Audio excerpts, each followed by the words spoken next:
Before we jump into configuring a server, there are some important things to know. First, configuring a server is a fairly complex task.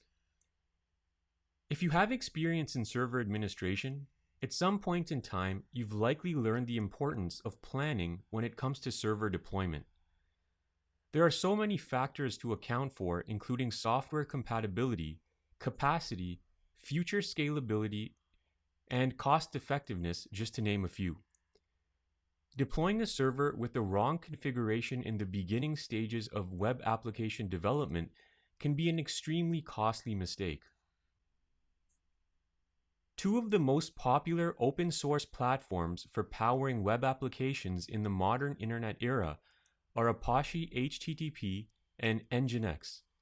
These two technologies have gained tremendous notoriety and wide adoption in the web development industry. As of today, estimates show they power over close to 50% of the internet. nginx is relatively new to the game when compared to Apache.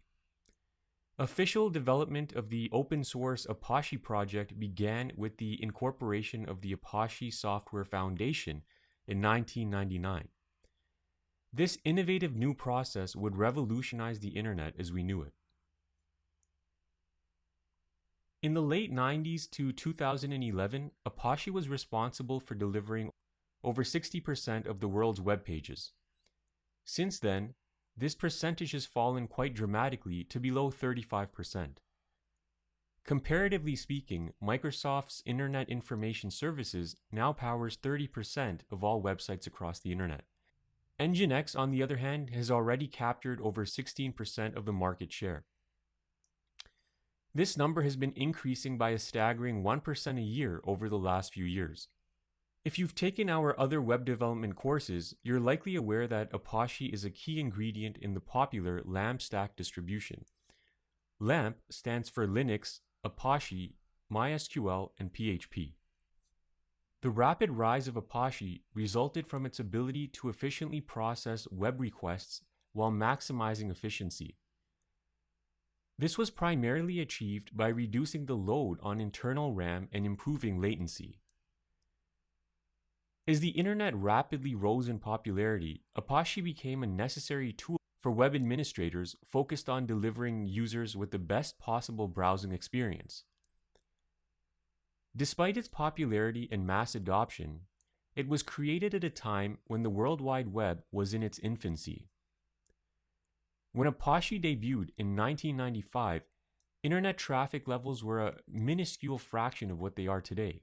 CPU was relatively cheap, and bandwidth considerations were almost non-existent. One of the key reasons for Apache's success was its architectural simplicity. Apache was built to handle one process at a time relative to the HTTP connections it facilitates. This one connection per process approach made the model very easy to build on. Developers would simply create modules and insert them at any point in Apache's web serving logic. Developers could easily identify issues because if the code ran slowly, blocked resources, or crashed, only the process running the code would be affected.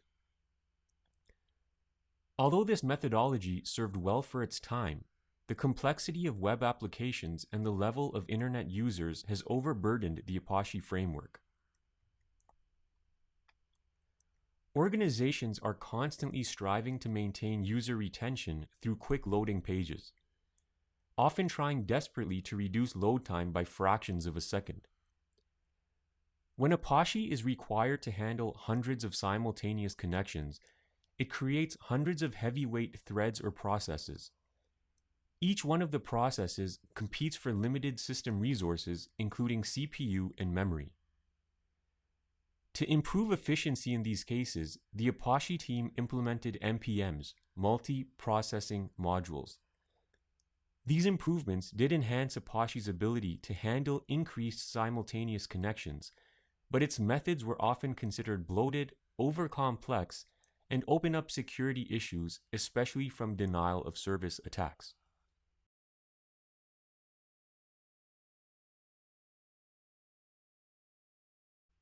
Developed by Igor Sisoev In October 2004, nginx was created specifically to resolve the issues Apache was facing with connection concurrency. Similar to Apache, nginx was developed as an open source project. This helped accelerate its adoption and experience the level of recognition it now has. nginx can be deployed as a standalone server, or it can be used as a front-end proxy for Apache and other popular web servers.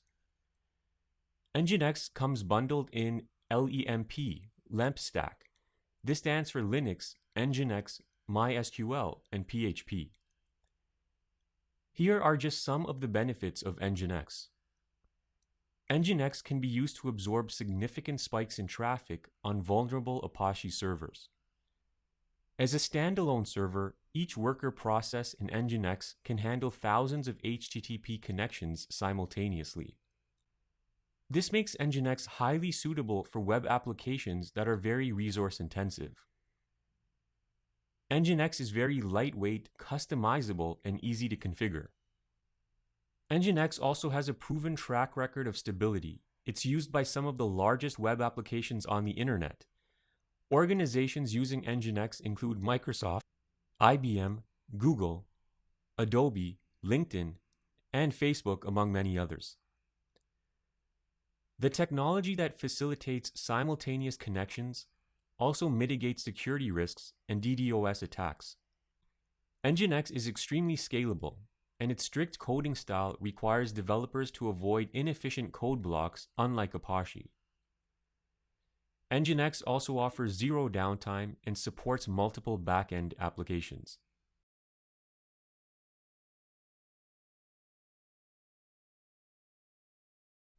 Now that you have a better understanding of nginx and its key features, let's get started on deploying a virtual server and installing nginx.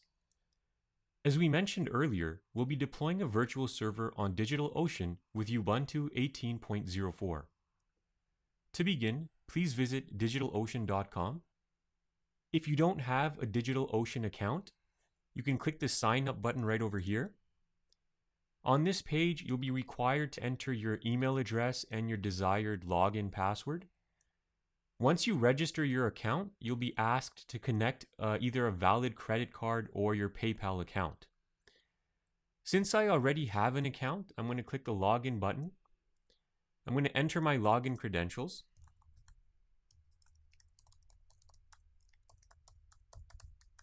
And press the login button.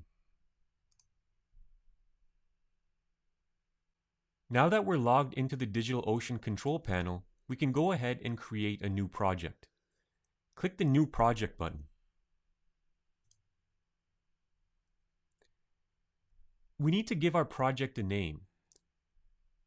I'll go ahead and name it nginx 3 since I already have a couple of other nginx projects in this account. You can give it the same name, or you can name it something more relevant to your project. Now we need to select a purpose for this project. DigitalOcean does require this before they allow us to create the droplet. So I'll just select educational purposes and then click the Create Project button. Since we don't need to transfer any resources over to our new project, click Skip for now. Now we can deploy our droplet. Click on the Get Started with a Droplet button. Underneath Distributions, we're going to select Ubuntu 18.04 64-bit. That's the latest LTS version. If you're doing this just for educational purposes, you can select the smallest droplet configuration here. So 1 GB, 1 CPU.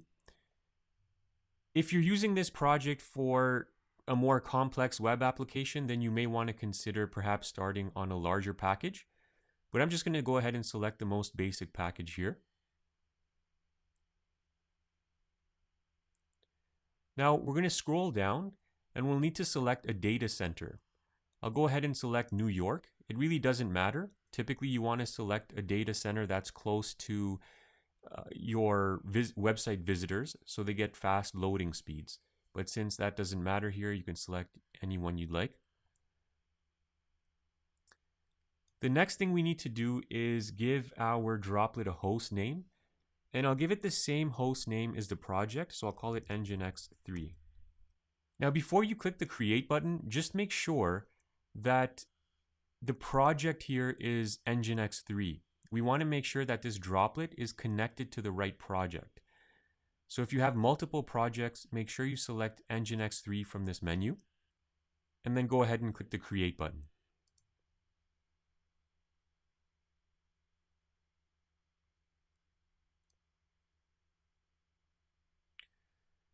So this is the progress bar. Our droplet is currently being created for us. So we'll just give that a minute or two.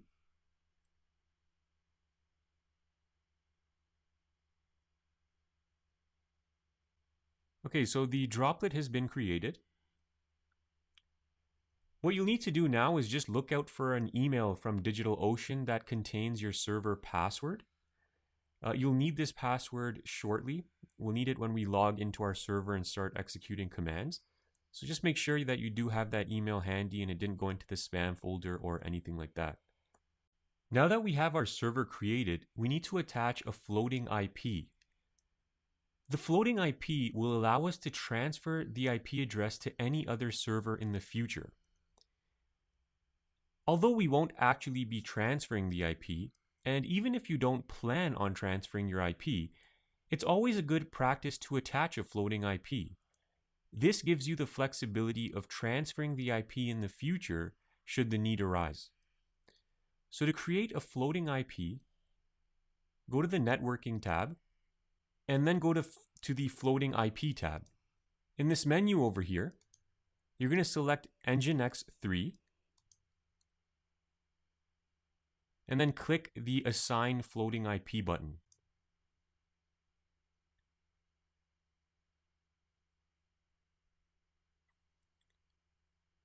So perfect. Our floating IP was successfully assigned, as you can see here. And we're now ready to connect to our server and configure it with nginx. Welcome back. We're about to log into our server and start executing commands in order to configure it. In order to do this, you'll either need Terminal if you have a Mac system, or PuTTY if you have a Windows system.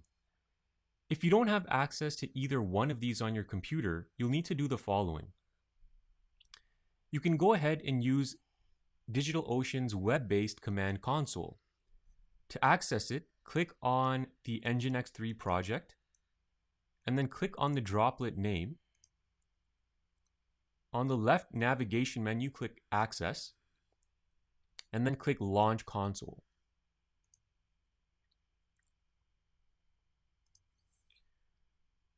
So here you can execute command lines directly to your server. So it's a very convenient tool. In order to log in, remember you'll need your username and password, and this was emailed to you when we deployed the server. So this is what your username and password will look like. The username by default will be root, and this long string here is your password. So here you would just type in root, press enter, and then you would type in your password and you're going to be logged in. From that point forward, you just follow along with me, and I'll be using Terminal because I'm on a Mac system here. So I'll go ahead and close this web-based console down. And I'm going to go back to the nginx3 project. So here is our IP address, and this is our floating IP address. So this is what we'll be using from this point forward to connect to our server and execute command lines. So let me go ahead and open up Terminal. To log into your server, type in SSH root, that's the username, and then we're going to copy our IP address. If you just hover your mouse next to the IP address, you can click copy. Right click in Terminal and press paste and press enter. Okay, you're going to get this message. Just go ahead and type yes and press enter. Now you're going to have to paste in your password as well. So I'm going to go ahead and copy the password. I'm going to right click, paste, and press enter. So now immediately it requires that we change our current password into a new password. So it's asking, what is your current password? Well, I'm going to paste that in because we already had it copied. And I'm going to enter a new password, and you can do the same. Just make sure that it's something that's easy to remember but also secure at the same time.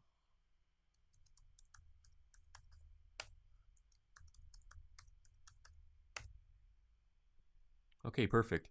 Now you can see we're logged in, root, and this is our host name, nginx3.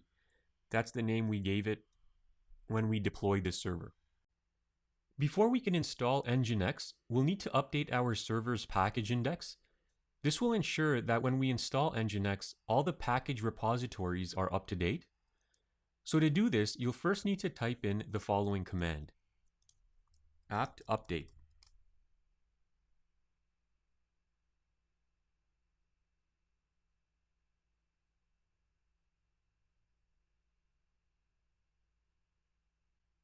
Now we need to install nginx, so type in apt install nginx.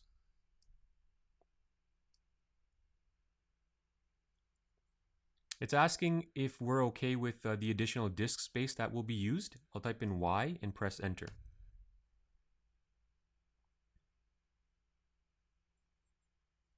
So you can see the status from the progress bar here.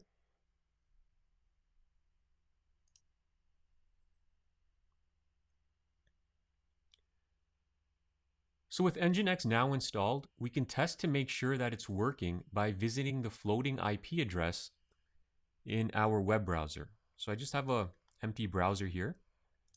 I'm going to take our IP address, I'm going to copy it. You're going to do the same. You're going to have a different IP address. And then you're going to paste it in here and press enter. So as soon as you do that, you'll see the welcome to nginx page. And this tells you that the server was properly installed. With nginx installed, we can now install MySQL. MySQL is a database management system to store and manage data for your website. This is required in order to install WordPress, which we'll be doing later on in this course. So I'm going to head back to terminal. Now I'm going to type in the command to install MySQL. So just type this in here and press enter.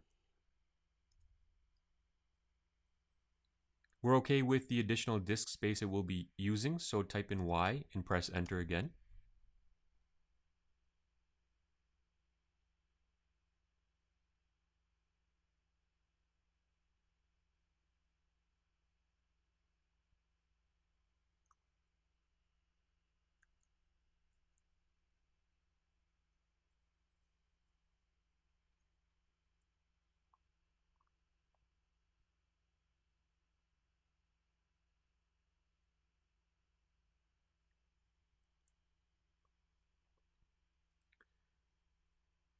So our database software is now installed, but configuration is not complete.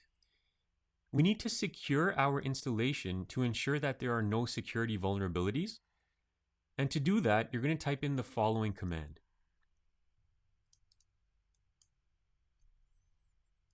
and press enter. So when you do that, you're going to be prompted with a series of options. The first option is whether you want to activate the validate password plugin. What this plugin does is it'll make sure that any password you use matches a certain format, a secure format. Although this does provide enhanced security, it will interfere with plugins and other components that we need to install later on. So just type in no and press enter. So you'll have to enter a text password that you want to use. So again, make sure it's something that you can remember and go ahead and type it in.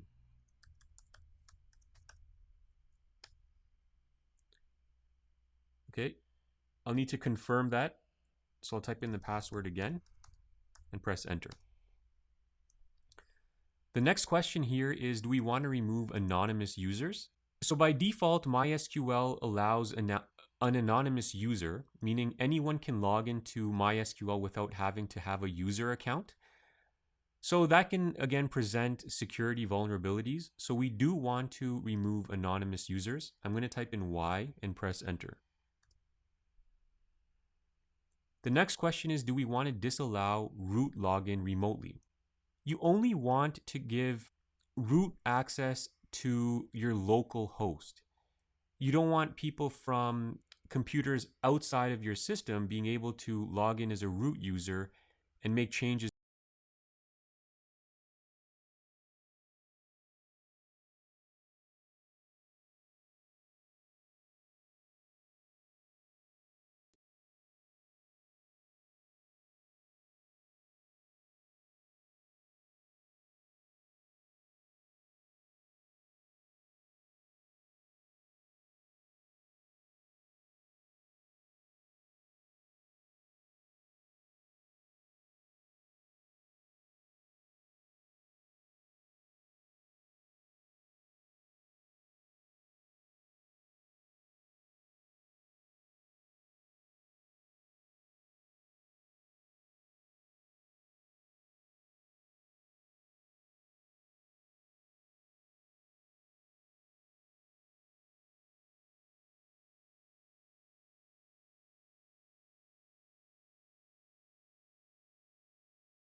We now have nginx and MySQL installed on our server.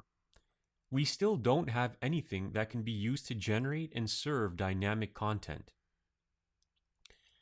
PHP is a powerful scripting language that fulfills this purpose. It's also the programming language used to code WordPress, and for this reason, it's required that we install it. Unlike Apache, nginx does not contain the ability to process PHP natively. In order to process PHP, we will need to install a processing manager known as php-fpm. FPM stands for Fast CGI Process Manager. This process manager will be used to process PHP requests on our server. We'll start by installing the module and a helper package that allows PHP to communicate with our database. To do this, you're going to type in the following command.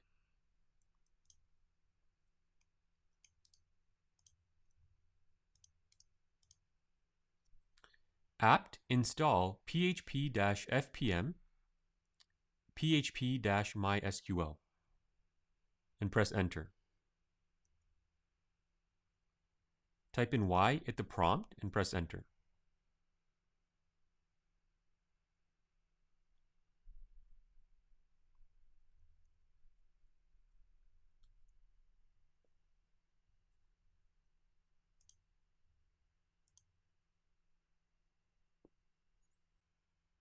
Now the components contained within the lemp stack bundle are now installed. We still need to configure some additional modifications to instruct nginx to use the PHP processor for dynamic content. This is done by modifying the server block configuration files on nginx. Server block files are similar to virtual host files in Apache. They instruct the server on how to process many different components. For example, if you have multiple domains, they would be configured in block files. You can also specify what type of file extensions a block can handle, for example, PHP, HTML, and so on. Since we will only be hosting one domain on this server, we can modify the default block configuration file to suit our needs. This file is contained within the Sites Available directory in the nginx folder. To access this file that we need to modify, type in the following command.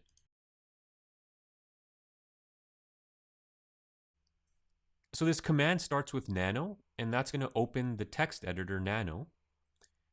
It's going to open our default block configuration file in nano text editor. So go ahead and press enter once you've typed that in. So this is what the file looks like here, and to scroll up and down, you can use your up and down arrow keys on your keyboard. In this file, we can see some of the important items that the block file handles. So for example, in the server block, you can see the listen parameter. And this parameter instructs nginx on what port the server can listen on. In this case, we have port 80. When we install our SSL certificate, you'll see additional ports expanded into this list to accommodate secure traffic. This is the document root folder, and this directory is where all our website files will be contained. nginx will serve the default index file located in this folder, in our HTML folder. Okay, the next directive here, we can define the supported file extensions that nginx will support. So one thing you'll notice is that PHP is not listed, and then there's a comment here, add index.php to the list if you're using PHP. And we'll certainly be using PHP, so I'm going to go ahead and add it. And I've added it first in the list, even before index.html. So that means index.php is going to have preference over index.html. So if somebody visits our website and we have an index.php file in our HTML directory, well, that page is going to be loaded as our default home page. And that's exactly what we want. So make sure you add index.php here. The server name directive is also another important one. This instructs our server on which block configuration file should be used when a request is made to this server. So for example, if we were hosting 2 domains, we would need a separate block configuration file for each domain. And each block file would then specify a unique domain name which contains the settings relevant to that site. Right? So here, right now we don't have a domain name attached to this block file. We will be doing that later on in the course, but for now, we're only using our IP address, our droplets IP address, to access the web pages on our server. So if you recall, to access our server, we'd plugged in the IP address of the server in our web browser, and then the default nginx web page was presented. Now this page is in the HTML directory, and that's why it came up there. So we don't have a domain name yet. So I'm going to copy out the IP address, and I'm going to enter it over here. Okay, you can get rid of the slashes and also the HTTP. We just need the IP address, and that's it. So the next item here is the location block. There are a number of directives contained within the location blocks.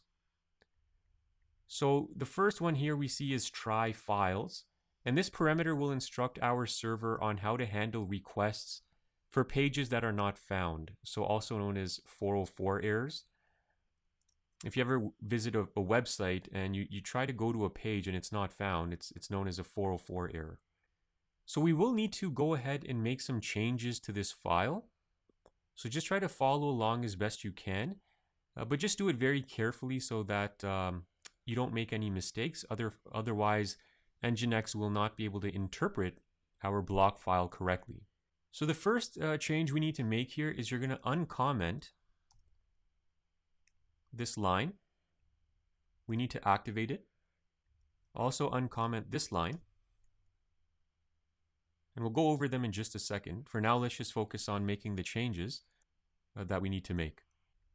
Okay, also uncomment this line here. Or rather, this line, sorry. And you're going to change PHP from 7.0 to 7.2. Now uncomment the closing bracket because we have an open bracket as well, so we need to close it. Uncomment this line here, this line, and this line.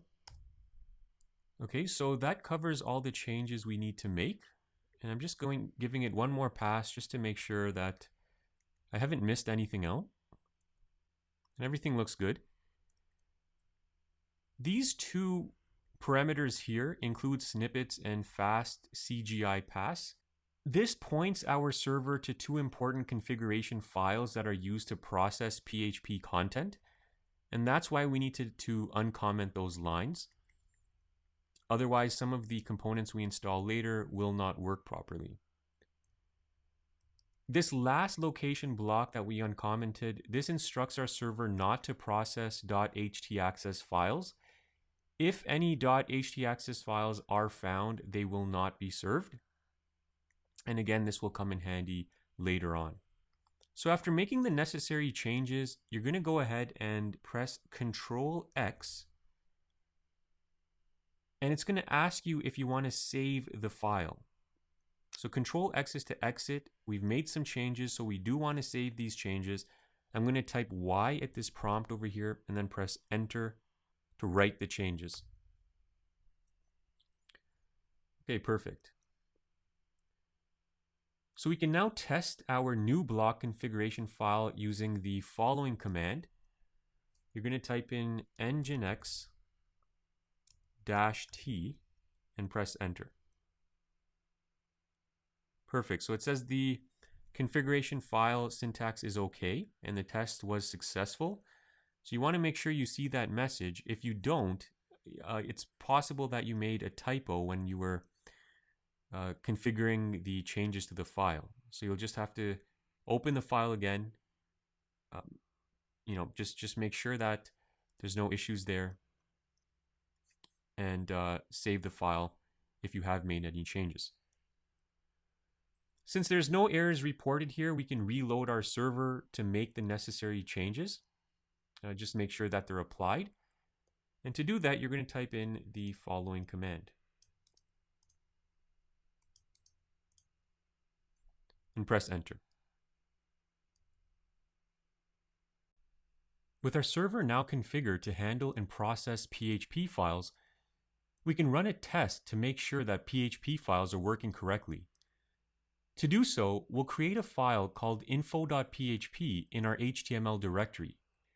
The info.php file will contain a standard PHP function that displays all the information about our PHP configuration on our nginx server. To create this file, go ahead and type this following command. Here we're creating a file called info.php using Nano Text Editor. Press enter. Inside this file, you're going to paste the following PHP syntax. And once you've done that, press Ctrl X to exit, press Y to save, and enter to apply the changes. Perfect. Now all we have to do is pull up this file in our web browser. So we've already have our home page pulled up in our web browser using our floating IP. So I'm going to type /info.php and press enter. So this is the page that should come up if everything worked correctly. And you can see it just has a whole bunch of information regarding our PHP configuration. So this is only to be used for testing purposes. You don't want to keep a file like this on your server, because if it did end up in the wrong hands, well, then it gives that person a lot of information about your the way your server is configured, and you don't want that. So once you have confirmed that the file loads in your browser, we can go ahead and delete that file because we no longer need it. So to remove this file, just type in the following command. We're using the rm directive, and that just means remove the file at this path, info.php, located in the HTML directory, and then press enter. Okay, so if we try to pull this file back up in our browser again, 404 not found, which is exactly what we want. With this complete, we've now fully configured lemstack on our Ubuntu 18.04 server.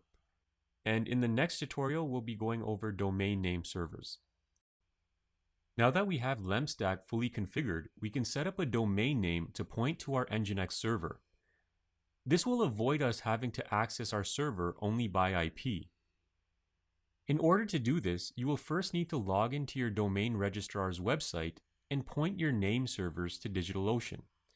So if you don't have a domain name yet, you can go ahead and register one, and you can follow along from this point. So we'll go ahead and do a quick demonstration on changing name servers using GoDaddy, because that's the registrar I've used for this test domain that we're going to be using. If you're using another domain name registrar, if you don't know how to find the name server configuration panel, you'll need to contact the domain registrar and ask for instructions on that regard. So here I am on the GoDaddy website, and I'm just going to type in my username and password and hit the sign in button.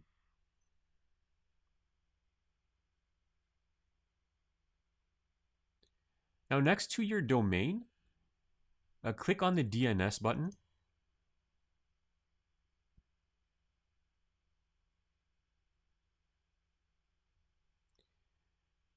And under the heading name servers, you're going to click change. Now keep in mind, this is of course if you don't have your name servers pointing to DigitalOcean. And then you're going to type in the following name servers: ns1, ns2, and ns3.digitalocean.com. So this way, when somebody types in our IP address, the name servers will point that to DigitalOcean. And then there's one more step after this where we have to instruct DigitalOcean on the specific server we want that IP address to point to. And then, of course, nginx will use our block configuration file to pull up our home page. So that's how that whole sequence works.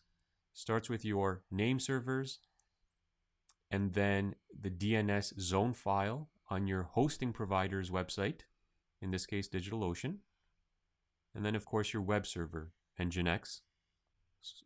So I'll go ahead and hit cancel because I already have my name servers configured to DigitalOcean.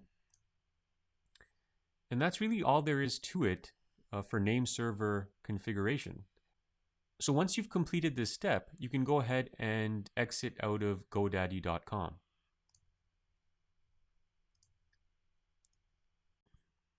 So now that we have our name servers configured with our domain name registrar, it's time to configure our DNS zone file with our hosting provider, in this case, DigitalOcean. Okay, so let's go ahead and get started.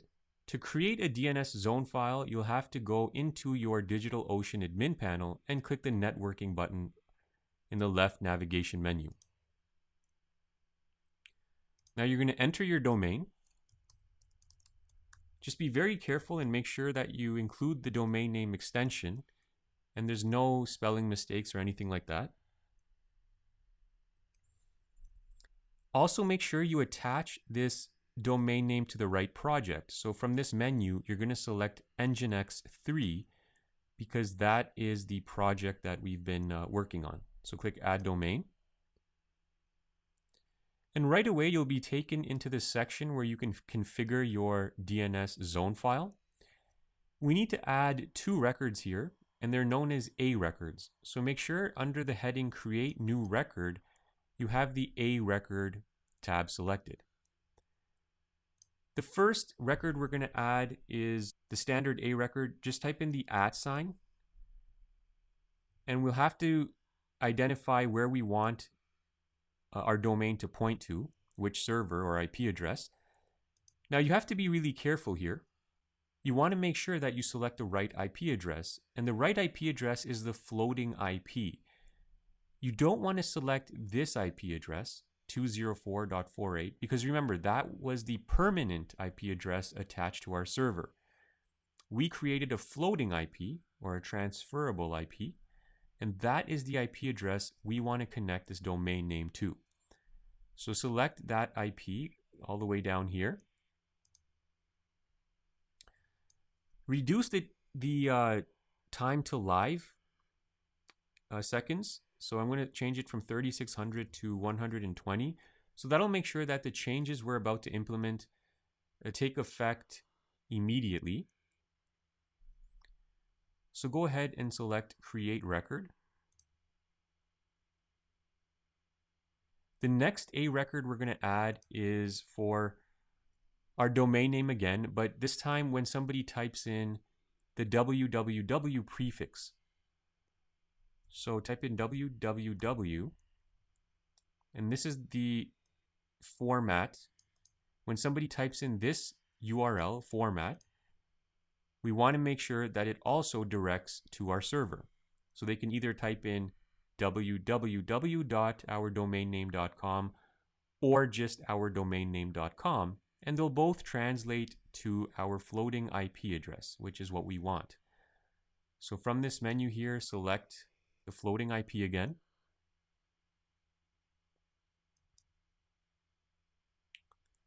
Set the time to live to 120 seconds and create record.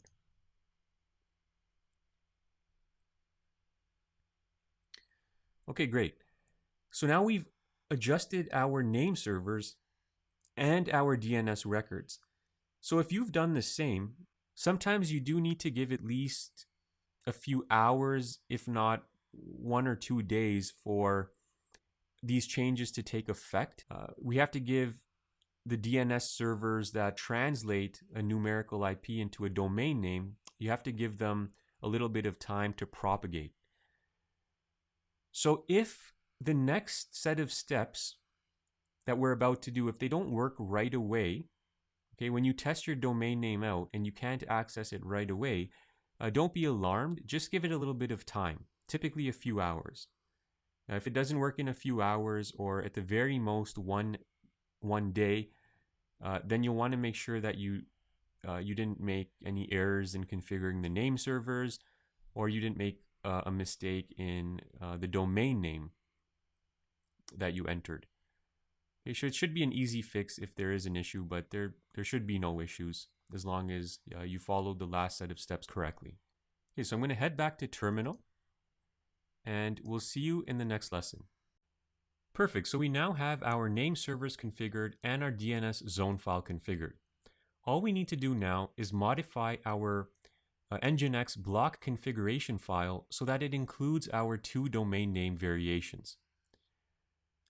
To do this, you'll need to open the default block file. So type in the following command.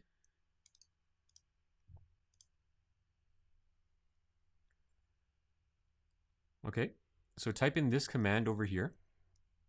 We're opening the default block configuration file located in sites available directory. We're opening it with nano text editor. So press enter. So we're back into this file, which we've worked with before. And all we need to do is update the server name directive. We have our IP address. So what we're now going to do is add our 2 domain name variations. So type in www. Your domain name. Sorry, I have caps on. I'm going to make sure I don't have that on.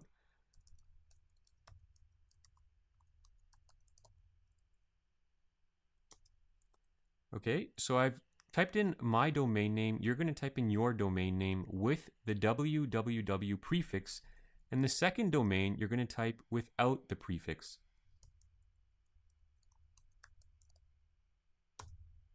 Okay, great. So now we have our 2 domain name variations and our IP address. Just make sure that there's no spelling mistakes or typos. Now hit Control X to exit, type Y to save, and enter to write the changes. Now reload your server.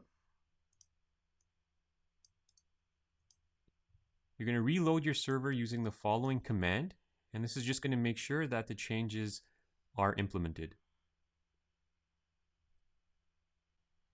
Okay, so now we can try to access our website using our domain name rather than the IP address. Okay, perfect. So that works. And www.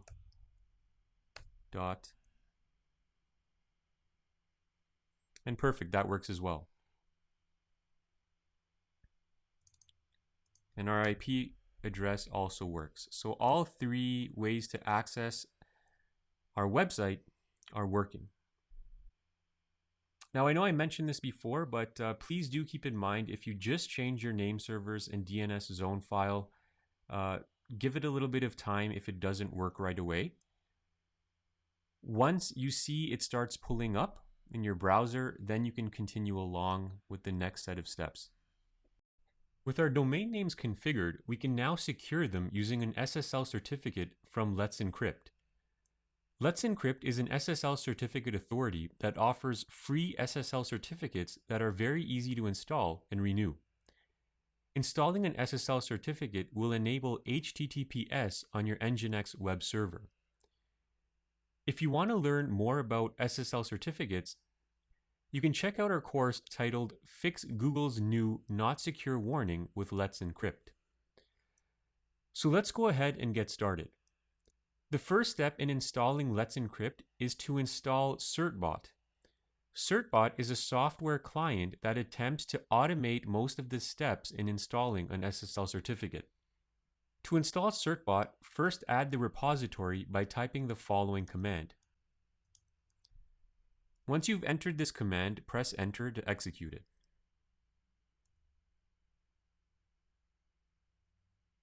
Press enter at the prompt.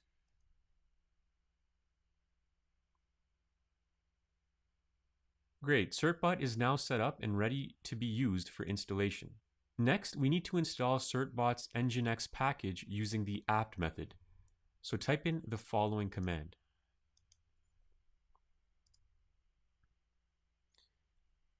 Enter yes at the prompt, or sorry, Y at the prompt, and press enter.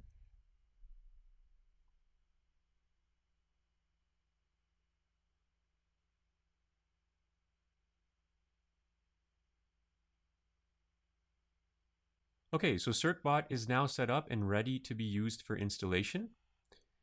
It's very important that you confirm your domain names have been correctly entered into the default block configuration file on your nginx server. If there are any name variations missing, or the domain name is spelled incorrectly under the server name directive, the SSL certificates will not work. So to confirm that everything is okay, just go ahead and open your block configuration file in Nano. So type in this command and press enter. So what you're going to do is you're going to just go down to the server name directive. Make sure you have your two domain variations, one with www and one without, and your IP address. Make sure there's no typos or spelling mistakes in the name. And as long as you're satisfied with that everything is okay, just go ahead and press Ctrl X to exit. Since we've confirmed our domain names are correct, all that's left to do now is obtain the SSL certificate. To do so, you're going to type in the following command.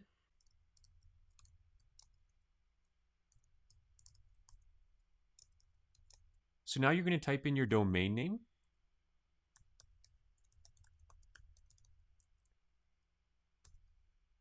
And then you're going to type the D flag again. And you're going to type in your second domain variation. So the first one is without the www prefix, and the second is with. This command here executes certbot using the nginx plugin. And again, the D flags just specify the domain names that you'd like to obtain valid certificates for. Again, it is important not to have any spelling mistakes or typos. And once you are satisfied with that, just go ahead and press enter. If this is your first time installing SSL certificates for these domain names, you're going to be prompted to enter your email address.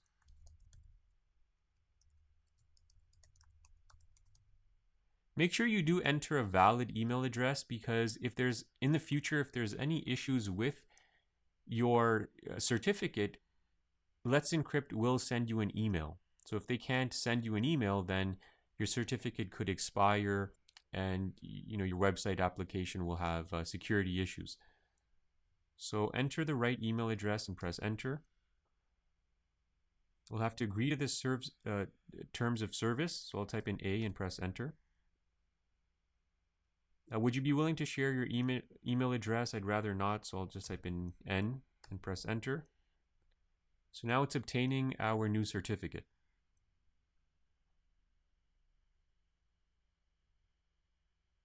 Okay, so now we're prompted with another question.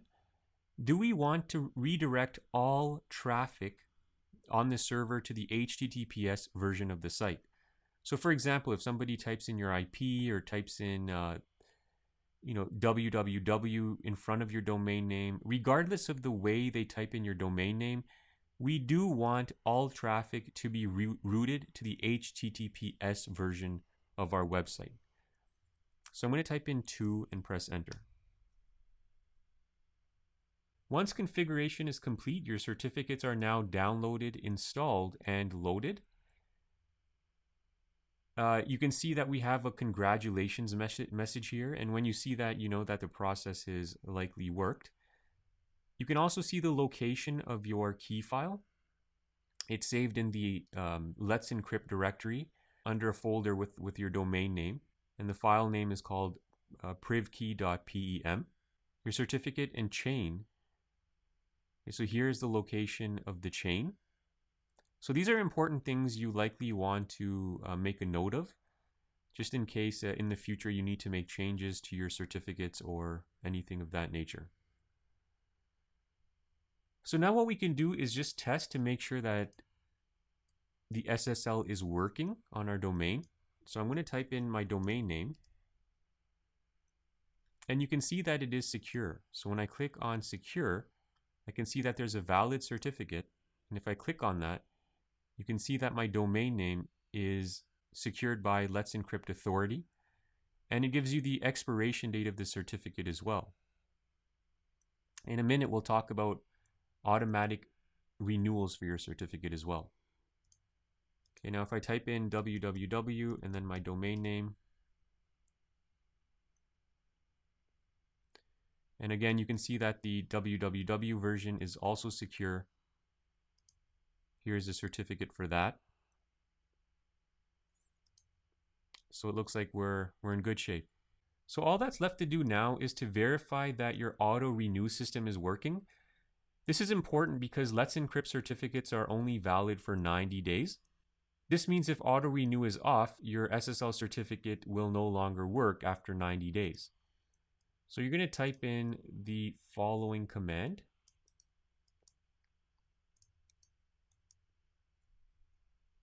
And press enter.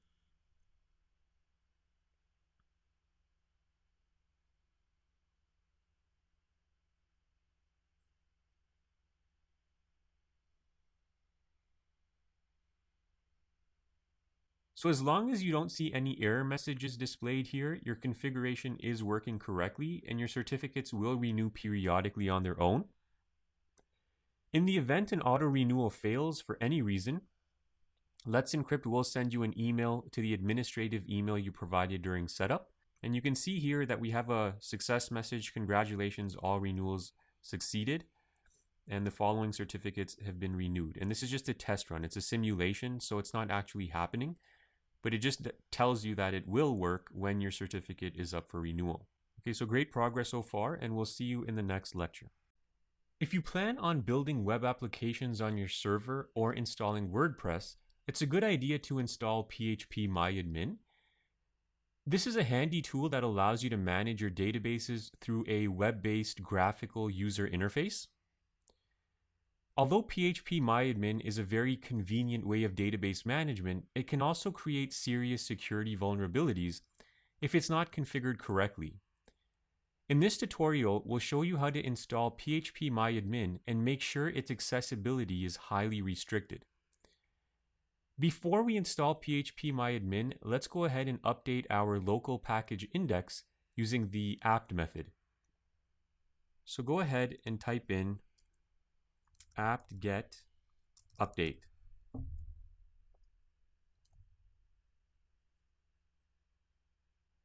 So with our packages up to date, we can now install phpMyAdmin. So to do that, type in the following command.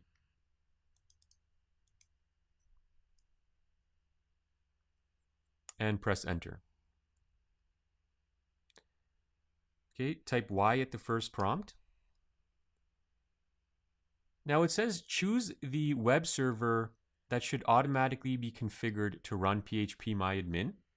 Since we're not using either one of these servers, press the tab key, okay, and you can see that deselected the default Apache 2. We don't need any of these selected because we're using nginx.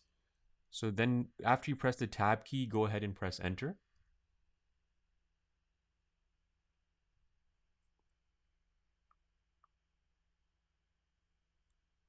Okay, when you're prompted with this question here, the phpMyAdmin package must have a database installed and configured before it can be used. This can be optionally handled with dbconfig-common.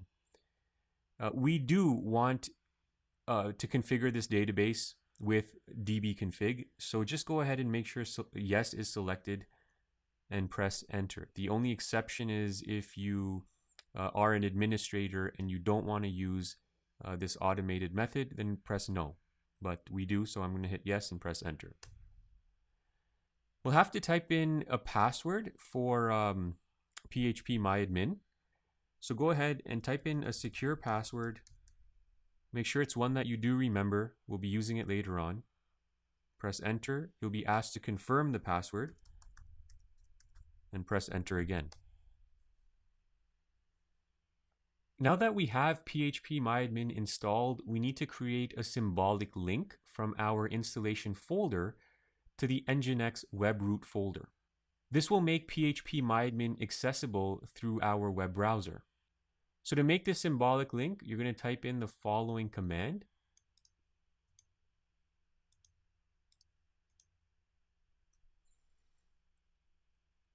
Okay, so here we're linking the phpMyAdmin directory. We're creating a link to that in our HTML web directory. So we'll be able to access this in our web browser. So go ahead and press enter.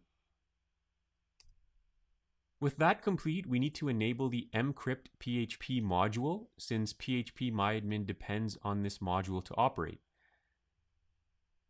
So to do this, first type in the following command.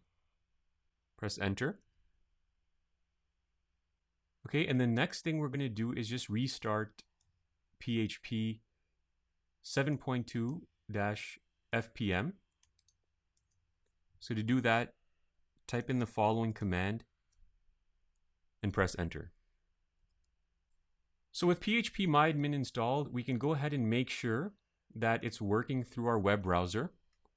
To do that, you are going to pull up your website. Let me just bring the browser over. And then type in /phpMyAdmin. Okay, and then you can try logging in with the username and password combination that you configured earlier. So username root and your password. And then you should be logged into phpMyAdmin. Okay, I'm just going to log back out. Okay, great. So we have phpMyAdmin installed, and in the next tutorial, we'll show you how to secure it properly. With phpMyAdmin successfully installed, the next important step here is to secure it. The first step in securing it is to change the standard phpMyAdmin URL to something less obvious. Remember, anyone that installs phpMyAdmin on their server will have the same default URL. So that default URL is what we showed you earlier. Your domain name /phpMyAdmin. So this is what we want to avoid. The reason for this is because if someone is able to locate your login page, they can set up a script to attempt to gain access to your database. In the last lesson, we created a symbolic link so that phpMyAdmin could be accessed in our web browser. All we need to do to change the default URL of phpMyAdmin is to change the name of the symbolic link. So I'm going to head back to terminal and let's navigate to our HTML directory. So go ahead and type in cd and then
In addition to changing the phpMyAdmin default access URL, we'll also go ahead and create an authentication gateway.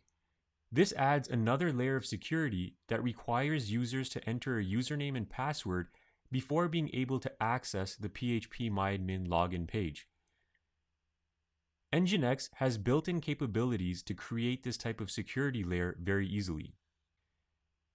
Before we set this up, we'll need to create a password file that will store the authentication details for our added login function. nginx requires that passwords be encrypted using the crypt function.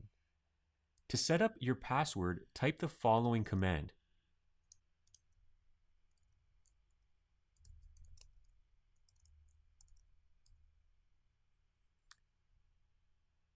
Once you've entered that in, press enter. Okay, so go ahead and type the password you'd like to use.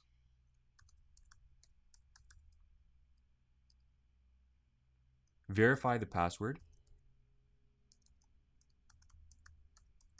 and press enter. So you can see here that we now have an encrypted version of the password we typed in. We'll need to copy this value and paste it into the authentication file that we'll soon be creating.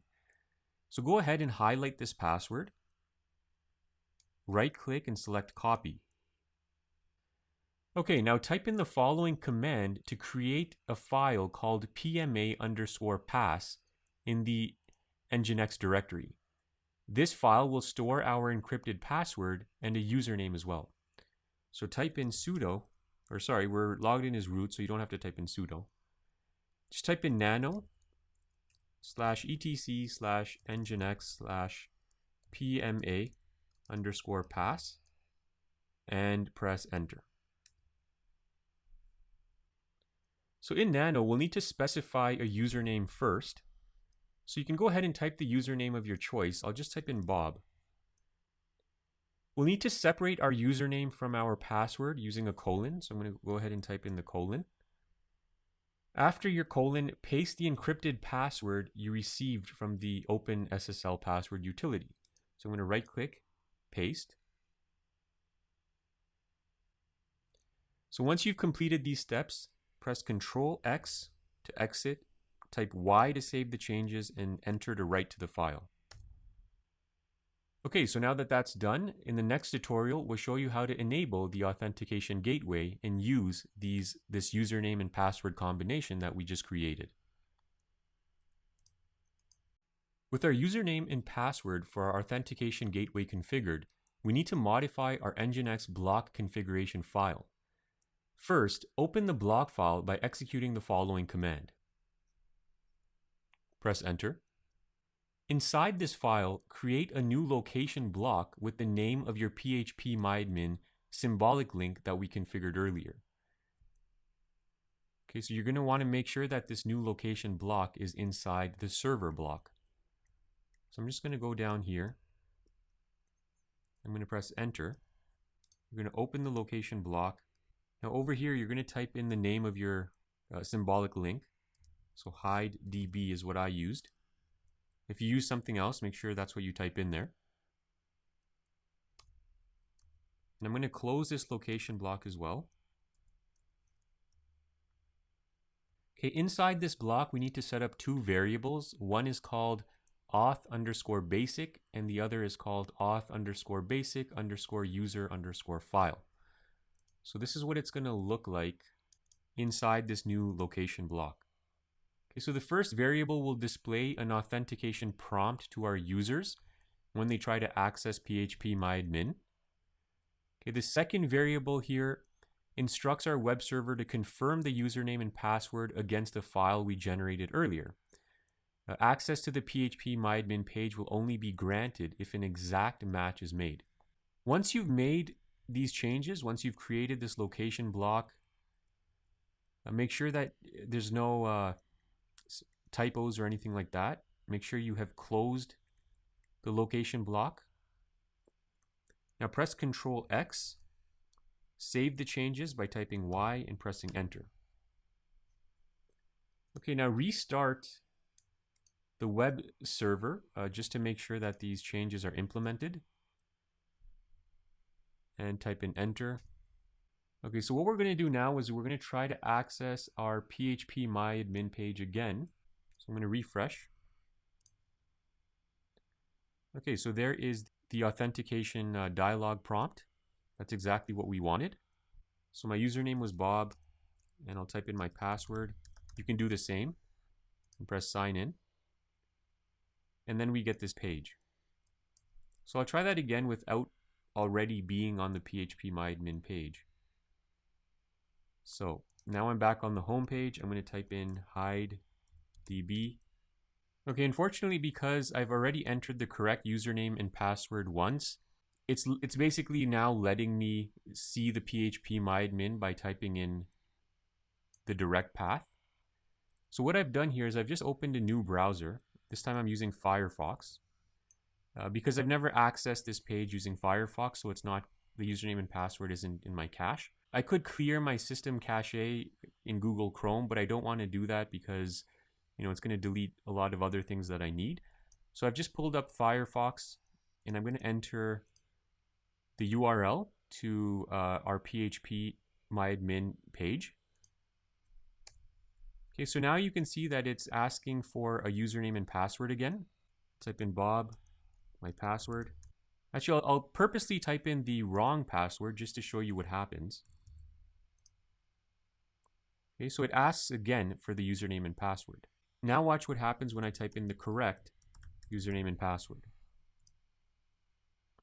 So you can see that the phpMyAdmin page loads. Now that I've typed in the correct username and password once, I can reload this page as many times as I like. And it doesn't keep prompting you over and over again. Okay, fantastic. If we've made it this far, we now have our server fully configured and secure. In the next part of this course, we'll go ahead and install WordPress on our nginx server. So we'll see you in the next tutorial. With our server fully configured, we can now go ahead and install WordPress. WordPress is the most popular content management system on the internet. It's responsible for powering 1/3 of all internet websites. It's a very flexible system that has really simplified the web development process. For example, using WordPress, you can easily create membership websites, e-commerce stores, and blogs with just a few clicks.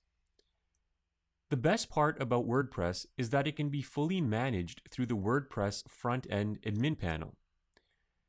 This means page modifications can be done through your web browser rather than having to download files and make changes to them on your computer. The first step in installing WordPress is to create a database for it. This is a requirement since WordPress uses MySQL database to store site information. To get started, we need to log into MySQL. To do so, type the following command.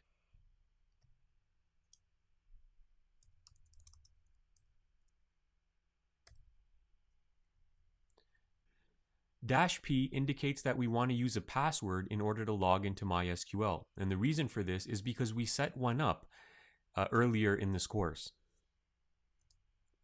Okay, so I'm going to enter the password that I configured earlier. Press enter. Now we need to create a separate database specifically for WordPress. You can call this database anything you like, but to keep it simple and relevant, we're going to go ahead and call it WordPress. So go ahead and type in this command. And when you're finished, just press enter. Now just to clarify, in the command you can see we have the create database parameter. The name of the database is WordPress. And the next is the default character set parameter, which we're using UTF-8. Next, we'll create a separate MySQL account that will be used specifically for administering and operating our new database. This account will need to be given full administrative access to the WordPress database using the grant all directive. The user will also need a password. Make sure to select a secure password. I'll go ahead and paste the command line so you can see the parameters that need to be amended. Okay, so this is the command line here. We're granting WordPress administrative permissions. using the grant all parameter. This is the user that we're granting the access to, WordPress user. And this user can be identified by the password we set over here. So go ahead and set a secure password for yourself or for this user. Again, I'm just using a basic password because this is just for educational purposes. You certainly want to use something much more secure than that. Once you've finished with the command, press enter to execute it. Once you've modified the parameters and executed your command, you'll need to run the flush privileges command to apply the changes. So just type in flush privileges and press enter. Okay, so now we have our database created and we also have our user created. So we can go ahead and exit MySQL by typing exit. Welcome back. The next thing we need to do here is install PHP extensions that are used for WordPress. When we initially configured Lemstack, we only installed a limited number of PHP extensions. These were primarily used so PHP could communicate with MySQL. Since WordPress requires many additional extensions, we'll need to download and install them. The first thing we need to do is update our local package index using the apt method. So type in apt update and press enter.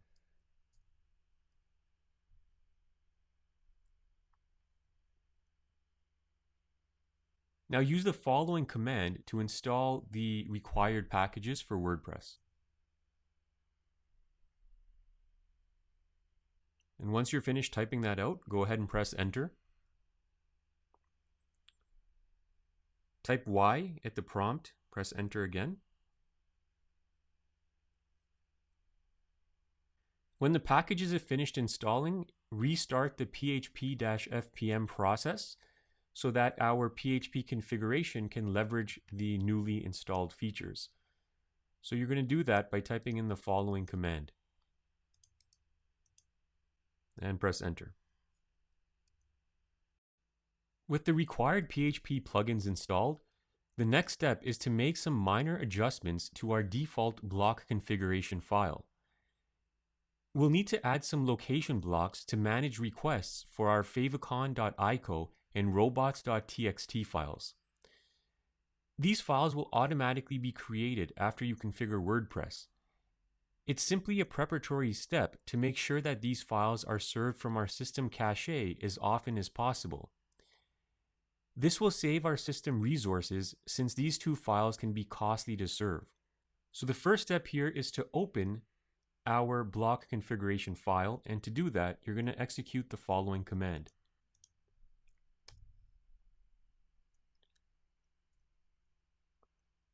Now we'll have to scroll down because we want to put these new location blocks inside the server block. So I'm going to go ahead and enter them here. Okay, so there's the location block for the favicon. This is the robots.txt file. We also have a location block to cache different image file formats. So we want to serve this content as static content as much as possible. So that'll free up a lot of resource on our system. Otherwise, they can drain a lot of system resources each time a request is made for these different types of files. And so that's why we're doing this here. Next, we need to adjust this try files directive. This will make sure that WordPress permalinks will work correctly. Permalinks are text-based links that WordPress generates.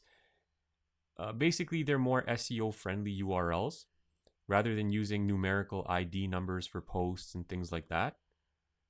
So what you're going to do is just comment out the existing try files line. And then you're going to paste in the following.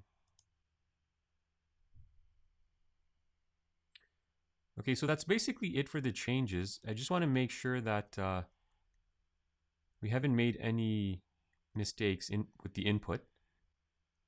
Just making sure that every open bracket has a corresponding closing bracket and each line ends with a semicolon. So we can go ahead and save this file. So press Control X, Y at the prompt, and enter. Now we'll just go ahead and test to make sure that our configuration file has no errors. And to do that, type in nginx -t. And as you can see, it says the configuration file located at in the nginx folder, the syntax is okay. And the test was successful, so we're in good shape to continue on. All we need to do now is reload our server. So go ahead and enter this command and press enter. Now that we have our server adequately prepared for WordPress, let's go ahead and install it. We'll get the latest version from the WordPress website. This is the most secure method to use. To do this, go ahead and type the following command.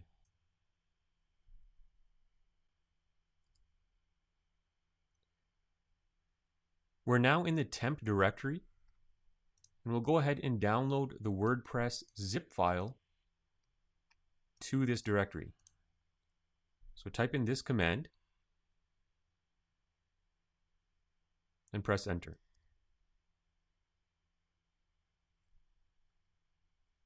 We've now downloaded the compressed file to our temp directory. Next, we need to extract the compressed tar file using the following command. Once you've entered that in, press enter. The next thing we need to do is copy over the sample configuration file and rename the copied file to wp-config.php. This step is required so that WordPress can read our configuration settings. So what you're going to do is you're going to type this command in. Okay, so we're copying, that's the CP parameter. We're copying wp-config-sample.php into our new WordPress directory. And we're renaming the file to wp-config.php. So press enter. Now we need to copy all files contained in the temp directory to our HTML directory. This is because our WordPress web pages will be served from the HTML folder. If you were going to have multiple WordPress sites or multiple websites on the server, then you wouldn't put everything in the HTML folder. Then you create separate directories for all your websites. But because we only have one website being delivered on the server, we can go ahead and put everything in the HTML directory. So you'll need to type in the following command.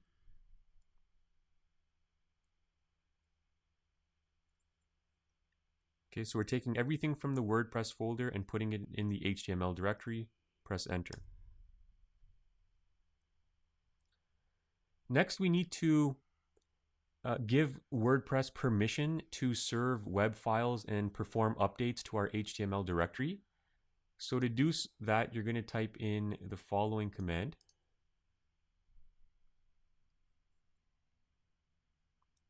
And press enter.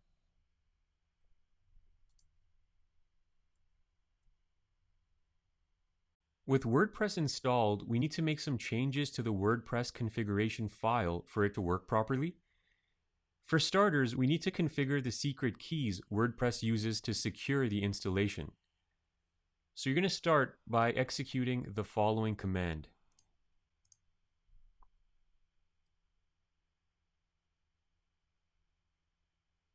And press enter. So these are the keys that have been generated for us by running that command. We'll need to copy this entire block of text. Make sure you don't accidentally leave anything out. Make sure you copy the entire block, each one of these keys. Right-click and press copy. We'll need to paste these generated keys in our WordPress configuration file. So to do that, we're going to open up the configuration file in Nano. And the file is located in our HTML directory. Okay, so go ahead and type that command. and press enter. So we're going to scroll down, and these are uh, the placeholders that WordPress puts into the config file. So you're going to have to delete all of these. Once you've deleted them, just right click and hit paste. So there's all our updated keys. Next, we need to configure our database connection. So we're going to scroll up, and these are the parameters that need to be changed. First of all, the database name is WordPress. So remember, these are the settings we'd configured earlier in the course. We created a user for our WordPress database called WordPress user. And we'd also created a password for the database. So hopefully you remember your password. I type it in there. Okay, the last thing we need to do here, we need to put a directive that gives WordPress permission to write directly to the file system. Without this directive, WordPress will prompt you for FTP credentials when you perform certain actions. Okay, so to prevent that from happening, you're going to type in the following. And we'll put it right here below our database connections. So just go ahead and type this in.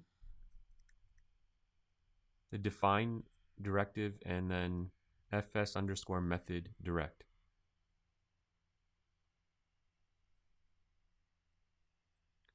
Okay, just double check everything. I want to make sure that the database name is right. WordPress user, the password. Everything looks okay. So press Control X to exit, Y to save, Enter to write the changes. Okay, at this point we've finished with the command console. When you enter your domain name now, you'll see the default WordPress configuration page. So all the configuration from this point forward is done through the web browser. And so in the next tutorial, we'll go ahead and finish that off.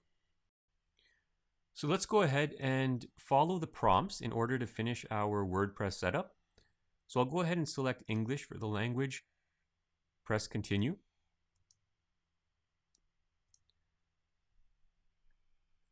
The first step here is just to give the site a title. So I'll just call the site the same as the domain name. You can call your site whatever you like. Now you'll have to enter a username as well to log into the WordPress admin panel. And remember, the admin panel lets you make changes to your website. You'll have to enter a password. WordPress supplies a password, which is quite strong. Now, if you don't want to use the default password, just type in any password of your choice. Now make sure it is a secure password, and WordPress will tell you the security of the password you're choosing. So the one I'm using right now is very weak. I'll just try to make it a bit more secure. Okay, so now my password is strong. I'll go ahead and enter my email. Search engine visibility. WordPress does a lot of SEO work for you, which is one of the best parts about WordPress. And there's a lot of plugins that'll help you with this as well. Optimizing your website for getting indexed in search engines. Now, it's a great thing if that's what you want, but if you don't want to get indexed in a search engine, well then put a check mark in here. Okay, so for me it doesn't matter either way. It's just a test site, so I'll go ahead and install WordPress. So you should get a success message saying WordPress has been installed. Thank you and enjoy. And then your username and password is hidden. Click the login button and enter your username and password to log in. If you don't want to have to keep logging in and out, you can check the Remember Me button. and then click Login.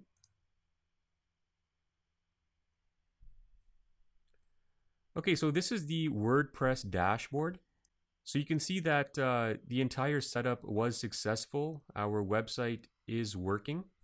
So let's go back to our home page now. So you can see that this is the home page for our WordPress website, or our future website. Okay, so the next step from this point forward would be, of course, to build your WordPress site. So I'll go ahead and close the browser. If you want to log out, just click on this icon here and then hit log out. When you want to access the admin panel again, you just type in your domain name /wplogin.php. And so those are your two most important pages, your login page and your home page. Now, if you want to access phpMyAdmin to look at the database structure of your WordPress site, you just go to your domain name /hidedb, type in your username and password, and there is the database that WordPress automatically created for us. When you want to log out, just press the logout button. I'll go ahead and close down the browsers, and also you can exit terminal. So hope you enjoyed that, and you're all set now to start building your WordPress site on nginx.